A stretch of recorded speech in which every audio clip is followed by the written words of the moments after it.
Welcome to Seeing Dead People, the mystery storytelling podcast with a clairvoyant twist. But when I look at this, I feel as though there's several people buried around this property. Okay? It's got a very strange vibration to it. Something unusual and blow-your-mind coincidental happened as I was putting this podcast together. I got the chance to speak to someone who experienced the very scary paranormal activity we are examining in this podcast. You'll hear her remarkable eyewitness account. I had goosebumps upon listening. Bet you will too.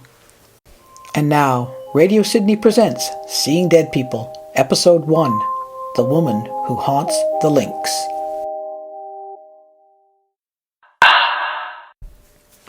This tale of the haunting of the Victoria Golf Club in British Columbia contains all the elements of a tragic and spooky paranormal story. A young couple, a jealous rage, a brutal murder, a shocking suicide, and the continuous appearance and manifestations of a ghost on one of Canada's premium heritage golf courses. So Darcy, I sent you several photographs. The first is a grainy black and white newspaper photo of two faces, Doris and Victor Gravlin. The second is also black and white and shows a large, Tudor-looking building. The third is a closer black and white shot of that building. Photo number 4 is a modern pic of a sunny day on a lush green golf course with ocean, sailboat, and an island in the mid and backgrounds. The fifth photo shows a rocky beach at dusk, and the last and sixth pic is a spooky night shot of a golf bunker. Okay, here's the story's setup. It's the fall of 1936, a momentous year worldwide. King Edward VIII abdicated the throne of Great Britain to marry Wallis Simpson. Jesse Owen astonished Hitler and the world by winning 4 Olympic gold medals, and the residents of Victoria, British Columbia enjoyed glorious sunshine and a cornucopia of colorful autumn flowers. On September 22, 1936, Private Nurse Doris Thompson Gravlin fingers a creased letter, folds and tucks it away in a desk. Sliding into a blue coat and slipping on a felt hat, Doris steps away from the upscale Oak Bay apartment of her elderly widowed client and into the fading light. It was the second last time Doris was seen alive. Some miles away, Victor Gravlin, Doris's estranged husband, leaves his parents' home at about the same time. Once a successful sports journalist with the local newspaper, Victor's alcoholism has ruined his health, his work ethic, and 2 years earlier, his marriage. The letter that Doris was fingering is thought to have been a desperate plea from Victor to meet and discuss their reconciliation. Okay. Over to you. So I'm looking at the photo, news clip photograph number 1 of Victor and Doris. And on that page it says missing since Tuesday, September 27th. And I can't see the year, but I'm guessing it's 1936. Yep. As I look at the photo, Doris draws into the background. So when this photo was taken, I would say Doris was already dead. And Victor stands out from it. Now, you can't see much about their face or anything because it is a grainy shot and stuff. Yeah. But I would say at one point, Victor was very an extrovert. Yeah. Okay, he was really in the limelight. He loved to smooth people and get to know them. And he could get people to talk, which would make sense as a newspaper person. Right. When I look at Doris, I find someone who's a little bit more reserved, and I always find that people who are reserved tend to have a very passionate side to themselves that they don't allow society to see. Mm-hmm. As I also view the picture, I would tell you that Doris died first, and then Victor died after her. And because when I look at Victor, not only do I see that happy-go-lucky person, but I see all the anger inside of him. And as I see that anger, I would say that Doris fell prey because of Victor, or Doris was prey for Victor. I don't think they ever were going to get back together. As much as she may have adored him and loved him, he soured her in more days than one, because there was always a promise. And my other impression of this is, given back then I realized clothes were, women dressed a whole lot different than we do nowadays, but I would have said he beat her because her clothes hide the bruises. Now, these bruises, the feel of it could be spiritual bruises as well as physical, but I would have said there was violence in this relationship. Okay. Okay. Now, the White House, which I thought was a lighthouse, it's a long shot of the clubhouse, photograph number 2. I'm thinking at one point it might have been a residence. I'm not sure what it is now, but it reminds me very much of Bushart Gardens, where you could dine now, so it might have been a diner. I'm not 100% sure.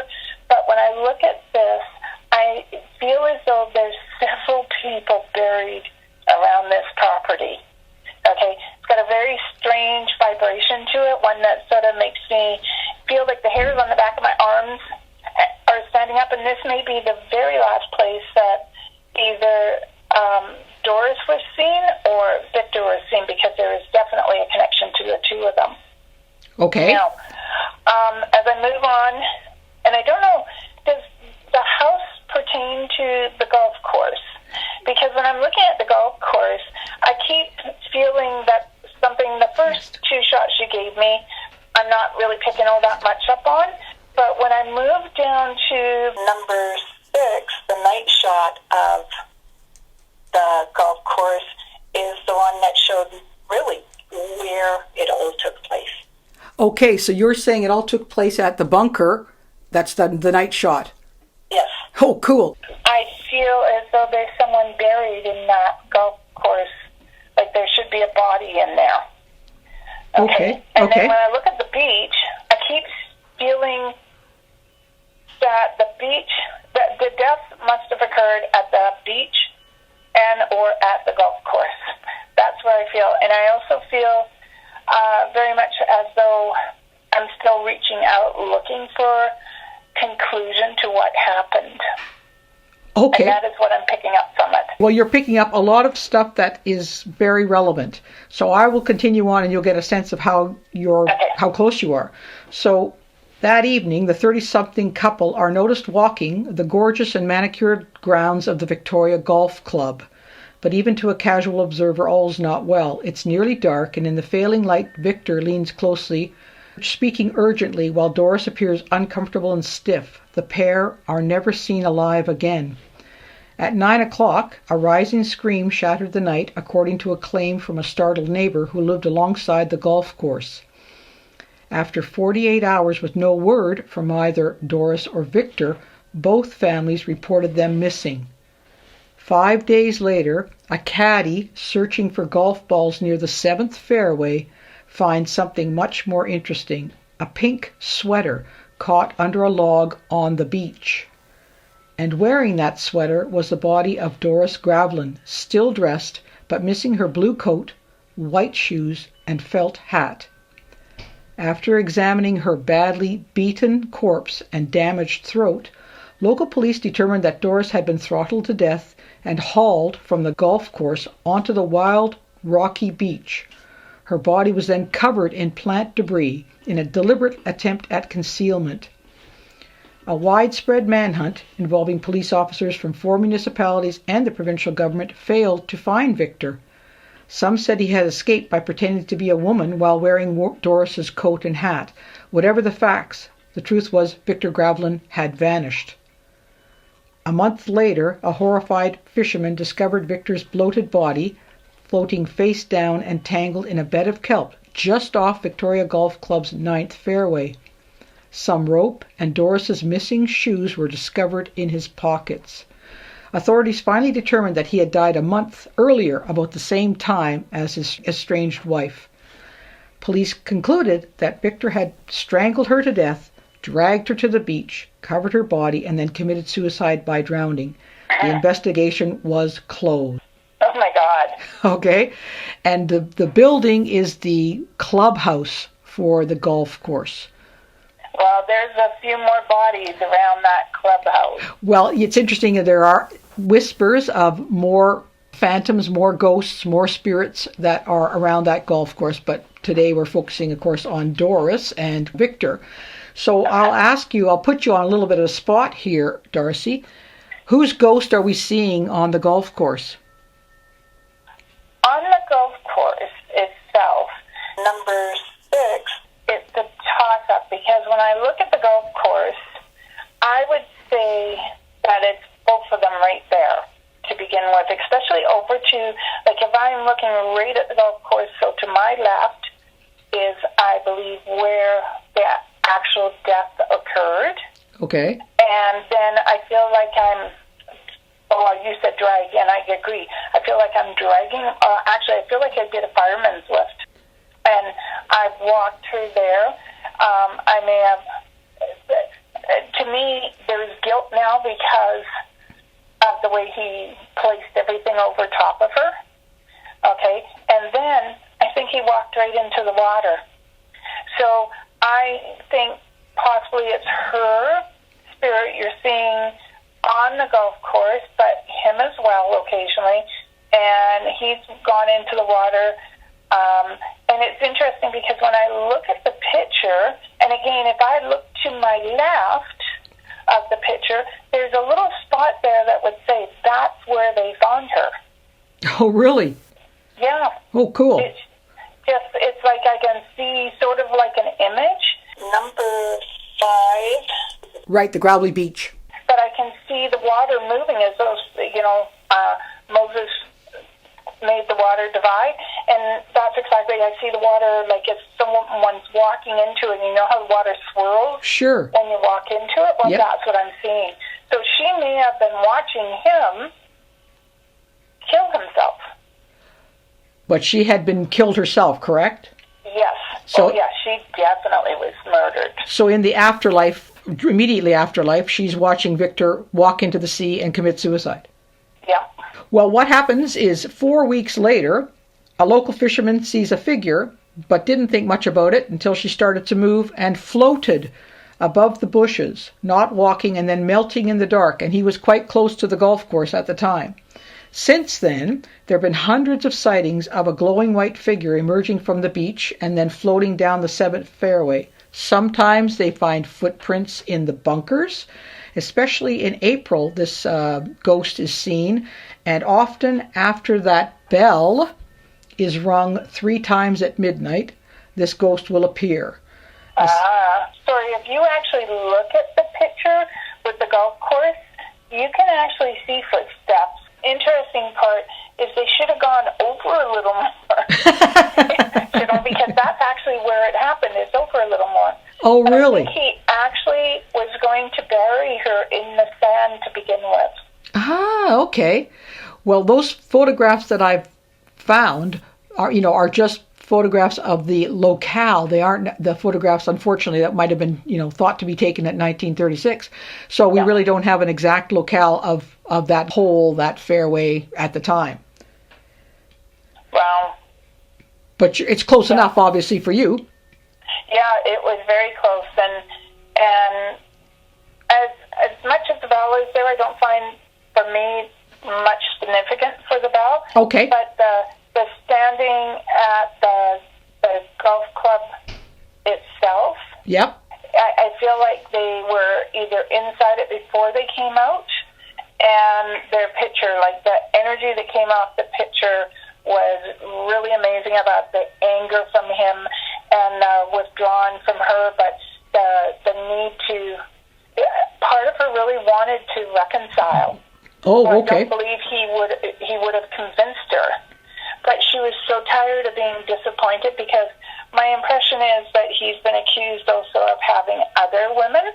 So I think her disappointment of that was so strong that there's no way they could have got back together. Well, let me tell you about some of the manifestations that have been noticed on the golf course. So they include things like globes of spectral light, a feeling of doom, an extremely icy wind, a fast-moving figure in a sheer white dress, a cold mist that some people drive into or drive through and have a sense of a someone touching their face as they're driving through the mist. She's known as the April ghost because for some reason she's often seen in April. The Oak Bay ghost, of course, because it's in the Oak Bay municipality. The Watcher, and the ghost of Golf Course Point, which is logical. Sometimes she's wearing a very old-fashioned brown suit of the time. Other times this long white gown, which seems to be much more common, I think, with her arms outstretched. She's sometimes seen walking along this road that runs through the golf course, and she walks straight through cars, sometimes straight through people, leaving them cold and terrified. And she has been known to grab people's hands. She's been seen both by individuals and by groups, which I think is kind of unusual. It is unusual for a group to see a ghost. Normally it's a one-on-one contact. So do you sort of see anything from now knowing the types of manifestations that she has been seen as? Yes, I would say that when they're seeing her, I'm sort of thinking it equates to an anniversary or a birthday, because obviously she died in September. Right. So I'm leaning it would be interesting to see when her birthday was or when his or their anniversary was. Yeah, I'll have to look that up. Okay. I would say when she takes the hand, it's like she's trying to get someone to recognize her, and she may even be trying to move on, but it was so not what she expected, that suddenness of the death, that maybe she just hasn't let go. So I'm really surprised no one has actually tried to help her pass over. Doesn't mean she can't come back, but that as you talk about her, what I feel is that, you ever been so disappointed in life you got that hollow feeling inside of you? Sure. Okay, that's what I'm feeling. The emptiness, maybe she's not aware. She may have seen him walk into the water, but I don't know if she realized he died. Well, how could someone help her cross over? Well, they could go out and literally stand where she died, or even because the White House really stood out for me too, is just tell her that it's time. Like, there is a light. You can move to it. You don't have to be here anymore. And just the feeling of goodwill of saying to her, you can release the energy. You don't have to be here. You can come back if you want to visit, but you don't have to haunt the place. Because that's literally what she's doing, is haunting. Well, and is she haunting because she's trying to communicate and cannot, or haunting because she's kind of lost and confused? I would say haunting because she's lost and confused. Okay, well, I can certainly see how someone would be lost and confused if you just suddenly had your life snuffed out in a violent manner like that and wonder what the heck happened. Absolutely, because like the feel of confusion, of I can't believe this, is so strong around her that I would say, even though he may have been violent to her by the feels of it, I don't think she thought he would do something like this, but he was desperate. He wanted... See, he lost respect when she dumped him. And so he wanted that respect, the recognition of being in a family sense, of being in a community. He wanted it so bad that if he couldn't have her, no one was going to have her. Yes, well, it seems to be that you've hit that nail squarely, that he did desperately want a reconciliation. And I guess we'll never know what the letter said, but the supposition is that it was an invite to meet and talk.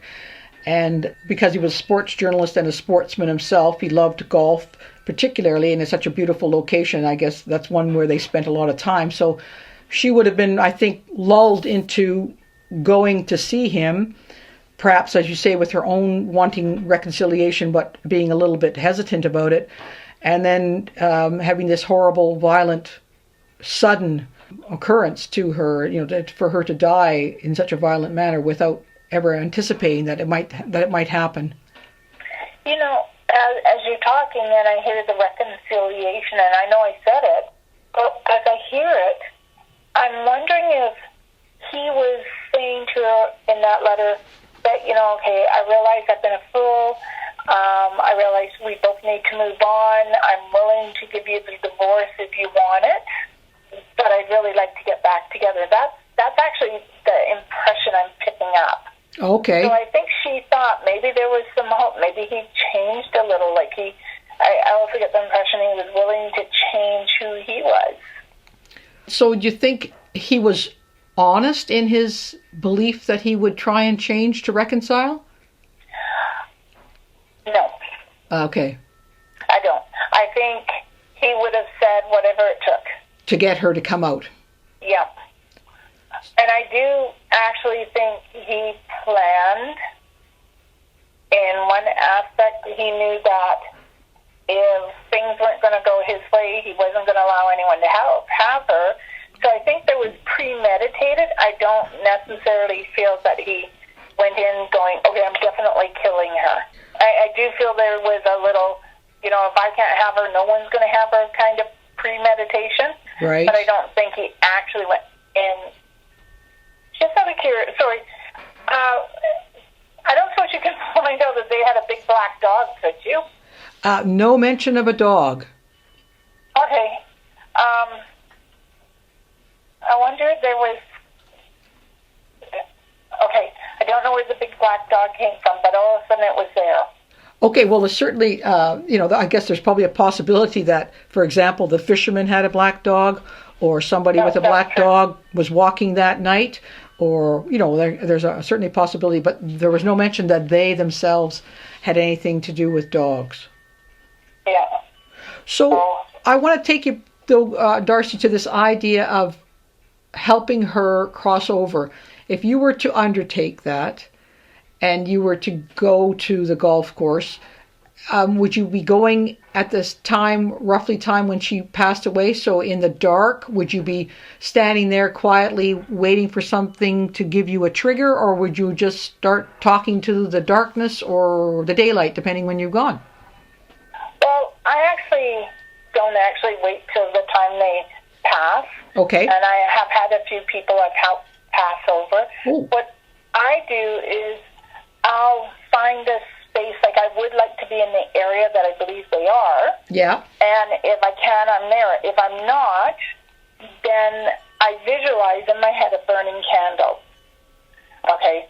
And I see the flame, and I see it getting bigger and bigger, and I start talking to the person by name, and I'll talk to them. I'll explain that they've died, and that it was, and I'll tell them if it was a violent death. I don't believe lying to them is going to make them any better. Mm-hmm. And I'll tell them what I'm feeling about the anguish for themselves, as well as for maybe the way the person was feeling. Like he didn't really want to do it, but he felt compelled. He was at his wit's end. And I would say all this to her, and then I would say that there's people who love her waiting for her on the other side. And that is, I have a candle burning. Sometimes I'll visually light a candle so they can see it, but a lot of times if I can project my image in my head, they can see it, and I tell them, just follow the light. You're going to see the sky open, and you'll see a heavenly light, and I'm not joking, you actually do see that heavenly light. Oh, neat. You can go towards it, and you'll start seeing the little globes all around it, and people coming towards you to take your hand and help you cross. And it doesn't mean she stays there forever. She can come back and visit anytime she wants.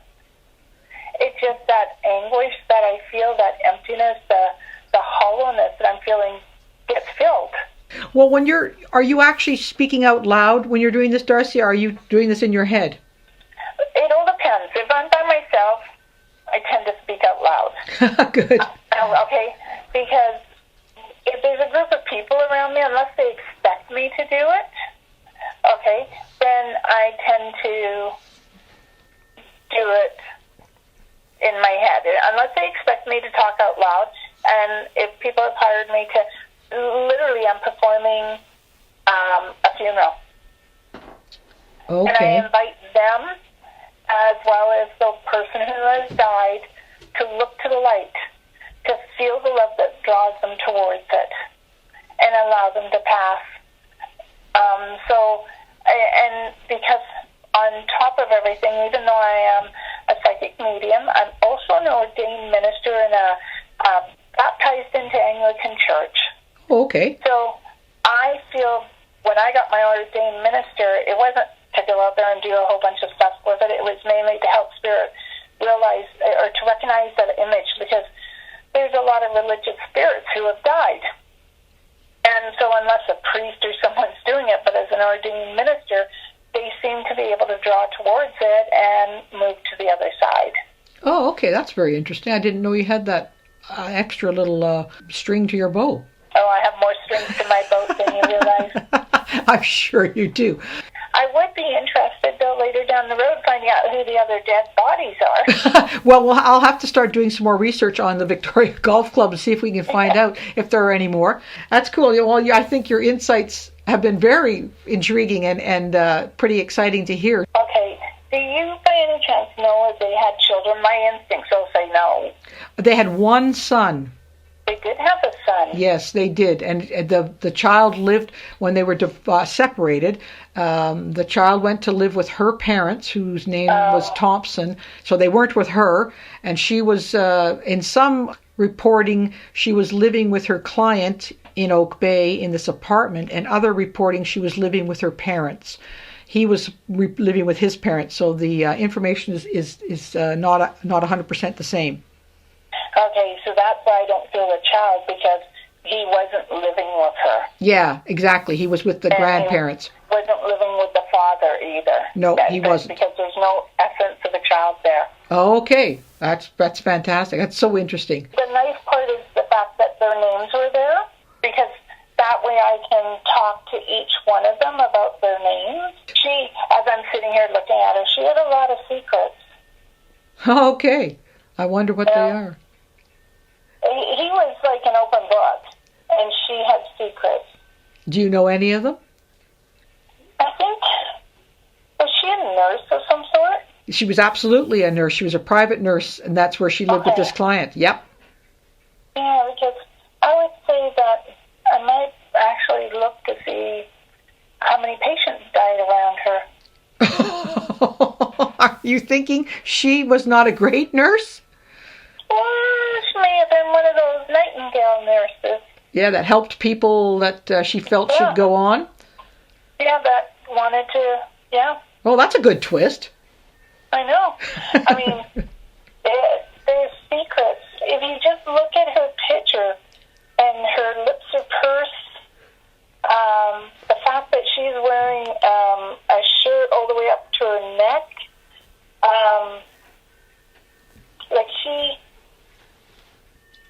it's like she's controlled in one way. Now that could be partly because she always tried to please people. And then you look at him and he's like, hey, here I am, I'm good looking. There isn't anything I couldn't do, but there's a little secret behind his eyes, Mm-hmm. And it's just, you just look at them and you think, how the hell did these two people get together? Those are the mysteries of life. I know. And of love, I guess. Yep. Thanks, Darcy. I think that's been an amazing episode. Fascinating. Not only did you nail the fact that Doris was killed by Victor, but that you knew that Victor killed himself immediately afterwards. I think that's astonishing. So congratulations. You really nailed this story. Well, thank you for actually sharing the story with me and everyone after the fact, because when I talk to Spirit, I'm never 100% sure they're giving me the accurate picture, but in this particular case, it was like having a little movie play in my head. So I love talking to dead people because you never quite know what they're going to say. Wow. So just quickly, I have to ask you, when you say a little movie, do you actually mean you're seeing them and hearing them in your head, and you can, like, they're a physical presence in the image? Yes, and I can actually see, a lot of times it could be a black and white image, but at other times it's almost a colored image of, and I can smell whatever, like if someone's smoking, I can smell it, or I always like when they show me amber liquor, because then I have to decide, are they drinking or are they having tea? So sometimes I have to fill in the blanks, and it's like a little motion picture, and it's foggy on the edges, and other times they'll hold up flashcards, especially if they don't speak English. They'll actually hold up flashcards so I can see the flashcard. And what's on the flashcard? A word, a name, a picture. It all depends on how they like to communicate. And if it was in a language, would it be always in English? For me, yes, because my guides interpret what they're saying. Oh, I may hear it in their language first, so that gives me the clue, okay, they don't speak English. Right. So then it leads me, okay, what language is it that they're speaking? And then what they'll do is, and I'm geographically challenged, so when they hold up Europe, it's like, oh, people, there's so many dialects there, narrow it down. Right. Wow. So I'll actually ask questions in my head. Other times I like to ask the question out loud because then you're hearing it, whoever I'm talking to is hearing it, so they know what I'm framing and what I'm looking for. Wow. As promised, before ending this episode of our Seeing Dead People podcast, Darcy has agreed to answer a listener's question. This one is from Wilma, who asks, do you actually hear a ghost speaking or just sense their words? The truth is, think of a radio, and you're turning the radio trying to find the next station, and in between finding it, you've got all that static going on.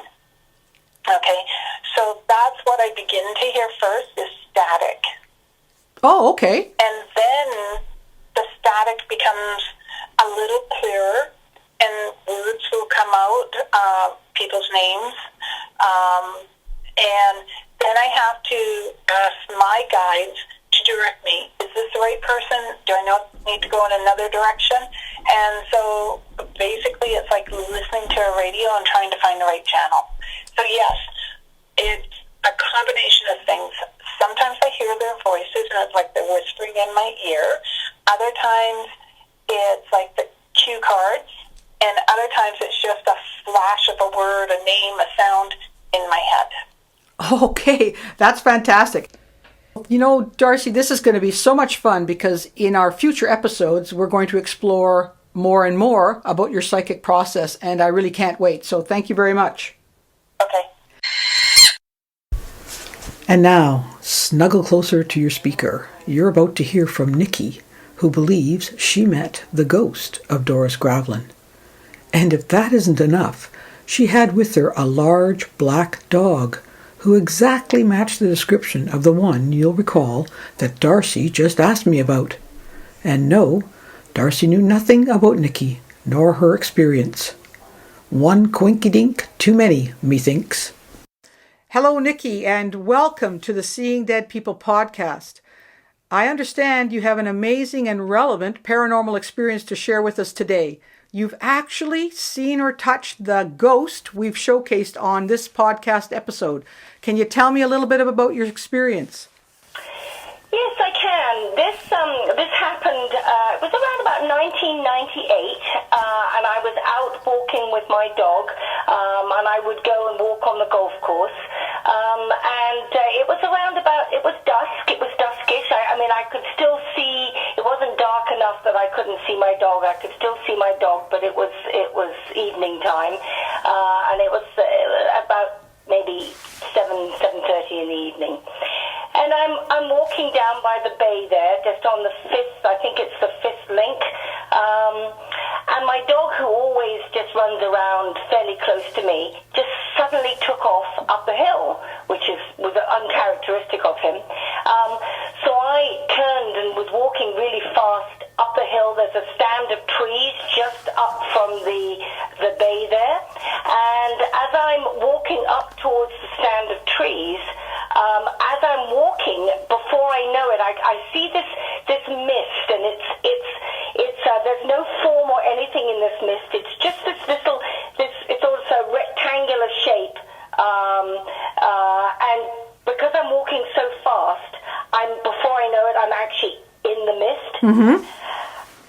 And as I enter into the mist, I suddenly realize, oh my Lord, this is not normal. And I have had paranormal experiences before, so I know that very unusual sensation, that sort of almost cold electricity. People say it causes the hairs on your head to stand up. Well, you do actually feel like this kind of electricity that is almost making all the hairs on your body stand up. And it's a very strange kind of electricity. It's not a warm electricity. It's a very cold sensation. But so there was that physical feeling, but it was the unbelievable oppression and sadness that I felt. It only took me I was maybe through the mist in 2 or 3 paces, but as I passed through, it was this glomping on of sadness into my soul, and a just incredible oppressive feeling of tragedy, and I realized that this was really not normal at all, and I walked really fast through it. Finally found my dog, who was way gone. So the dog had taken off. He had sensed something, and he had taken off and was way up the hill and gone. And I hurriedly left the golf course, but I had this continuing tremendous sense of sadness, in great depths of sadness and just oppression. There was no sense of it wasn't an aggressive thing. It was just this desperate sadness that kind of consumed me. And I didn't know anything about the golf course ghost at the time. Oh, okay. And I never said anything to anybody because I thought they'd all think I was totally crazy. And I've had tons and tons of experiences in my life, and I've learned that you don't really talk about them because people label you as a nutter. So I didn't say anything, and but harbored this real sadness, this feeling that of tragedy was sort of stayed on my heart. And then about 6 months later, I was walking towards the golf course. I never went back on the golf course after that experience. And I met a friend who has a lot of good psychic energy, and he asked me, where I was going, and he said, "Are you going to the golf course?" And I said, "Oh, no, I don't go to the golf course." And he said, "Oh, have you seen the ghost?" And as soon as he said that, I immediately knew that the ghost was female. Oh. Now, you've got to remember, I knew nothing about this ghost prior to that, other than my experience, and I hadn't shared it with anybody. But then when my friend said, "Are you going to see the ghost?" I immediately said, "Yes, I've seen her." And I told him all about it, and of course, he completely understood and believed me. But I never went back to the golf course, and this sadness and this feeling that she needed help really clung to me, so much so that I actually approached my minister and actually told him about it. Wondering, whether I could go back and whether there was something that I could do, and he said no, but he could do an exorcism. And then I thought, oh no, this is all just getting too much, and I just didn't want to go there. Yeah. So I never followed up on that. But even to this day, I still have this. I've never gone back to that area, and if I do go back to the golf course, I kind of put on a sort of an emotional shield. I don't let myself be open. Okay. Because what happens when these things happen to you is because you're very open. And I had been, that night when I had seen this, I had been in that wonderful, not having any conscious thought, kind of meditative open space, enjoying my walk. And that's always when these things tend to happen. You open yourself up, and these spirits are able to connect with you. Right, you're available. I've never gone back and allowed that to happen since. I actually don't blame you at all, Nikki. It's interesting. It's actually quite fascinating what you're saying. And when you were describing going through the mist, I had goosebumps. You're describing pretty well to a T what I've read about and heard about the ghost on the golf course, the idea of the mist, the idea that it's female, that there's a tremendous sadness, that there is an oppression, that there's a need for help, that there's a coldness, iciness, and electricity. I mean, you've just hit all the other people's experiences, just hit totally on the nail on the head with them. And it's quite remarkable because our psychic Darcy, as part of our program, we're discussing this incident, this sad murder of Doris Gravlin, and Darcy's giving us her ideas of what the experience was like for Doris and for Victor at the time. And she says the same sorts of experiences, that she feels that Doris has this tremendous sadness, this overwhelming oppression, and this need for help. So it's remarkable how you are mirroring what Darcy is saying and what has been sort of the local lore on the golf course. Yes, yeah. It's she's unique in the fact that she's really seems to be reaching out. Yes. Yeah. Which is not often the case. I mean, I've definitely had other experiences, and there's not a reaching, there's just a presence. But this is different. Right. Well, one of the things Darcy has mentioned is she feels that due to the way Doris lost her life in such a violent and sudden and unexpected manner, that she's not able to pass over to the other side, that she's needing help to do that. And Darcy has talked about somebody needs to go and help her pass to the other side. And one of the possible future episodes that we're planning on doing is for Darcy and I to do just that. So if we undertake that, I will let you know. You may or may not wish to join us at the time. Thank you. Yes, I may. I will have to kind of steel myself and get myself into the right state, because it's when you're open and these things come in, it's quite it can be very alarming and quite scary. So, but I may well join you. Well, thank you. When you say that, it's very interesting, because I don't think I've experienced that kind of level of almost terror and that lingering level of terror that you've experienced. So I can certainly try to appreciate how you wouldn't want to open yourself up to it again. Yeah. Although I may do it well supported. Okay. Well, thank you very much, Nikki. I greatly appreciate you taking the time and letting us know what your experience was. I know it isn't easy to put your mind back into those circumstances. You're very welcome. And I hope Doris finds some peace. I do too. Thank you so much. You're welcome. If you've ever been to a hotel and wondered about people who came before you, you'll be riveted by our next spooky episode. We're calling The Dapper Spectre of the Empress Hotel. We hope you've enjoyed listening to Seeing Dead People. We'd love to hear from you with questions for Darcy about her psychic process, or suggestions for other Canadian paranormal events you would like us to investigate. So please shoot us an email to info@radiosydney.ca and put Seeing Dead People in the subject line. To discover more about this podcast, Darcy or me, check out our webpage on radiosydney.ca. Thanks so much for listening to Seeing Dead People. I had a blast researching, writing, and communicating with Darcy and her otherworldly contacts. So until next time, remember, seeing dead people can be an exhilarating ride.